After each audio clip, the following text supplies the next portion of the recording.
Facebook, WhatsApp, YouTube সহ বেশ কিছু সামাজিক যোগাযোগ মাধ্যম নিষিদ্ধের সিদ্ধান্ত ও সরকারের দুর্নীতির বিরুদ্ধে আন্দোলনে নেপালের রাজধানী কাঠমান্ডুতে পুলিশের সঙ্গে বিক্ষোভকারীদের সংঘর্ষে অন্তত 14 জন নিহতের খবর পাওয়া গেছে। নেপালের রাষ্ট্রীয় টেলিভিশন জানিয়েছে সংঘর্ষে আহত হয়েছে অন্তত 100 জনের বেশি।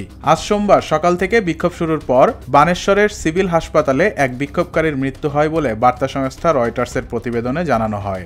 দেশটির সংবাদ মাধ্যম কাঠমান্ডু পোস্টের প্রতিবেদনে বলা হয়, ন্যাশনাল ট্রমা সেন্টারে নেওয়া 7 বিক্ষোভকারী মারা গেছেন বলে হাসপাতালের চিকিৎসক দীপেন্দ্র পান্ডে নিশ্চিত করেছেন।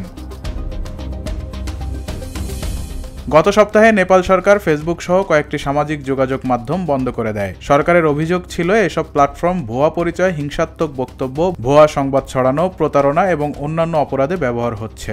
আজ সোমবার স্কুল কলেজের পোশাক পরা তরুণ তরুণীরা পার্লামেন্ট ভবনের দিকে বিক্ষোভ মিছিল নিয়ে আগালে পুলিশ তাতে বাধা দেয়। এ সময় বিক্ষোভকারীরা পুলিশের ব্যারিকেড ভাঙার চেষ্টা করলে পুলিশ টিয়ার গ্যাস ও রাবার বুলেট ছোড়ে। সে সময় সংঘর্ষে অন্তত 1 জন নিহত হন। নেপাল পার্লামেন্টের মুখপাত্র একরাম গিরি জানান, বিক্ষোভকারীদের একটি অংশ পার্লামেন্ট প্রাঙ্গণে প্রবেশ করলেও মূল ভবনে ঢুকতে পারেনি। পুলিশ পরে তাদেরকে বের করে দেয়। কাঠমান্ডু জেলা প্রশাসনের মুখপাত্র মুক্তিরাম রিজাল জানান, পরিস্থিতি নিয়ন্ত্রণে আনতে স্থানীয় সময় রাত 10টা পর্যন্ত কারফিউ জারি করা হয়েছে। নেপালের প্রধানমন্ত্রী কেপি শর্মা ওলির সরকারের বিরুদ্ধে দুর্নীতি ও ব্যর্থতার অভিযোগ ছিল বহুদিন ধরে।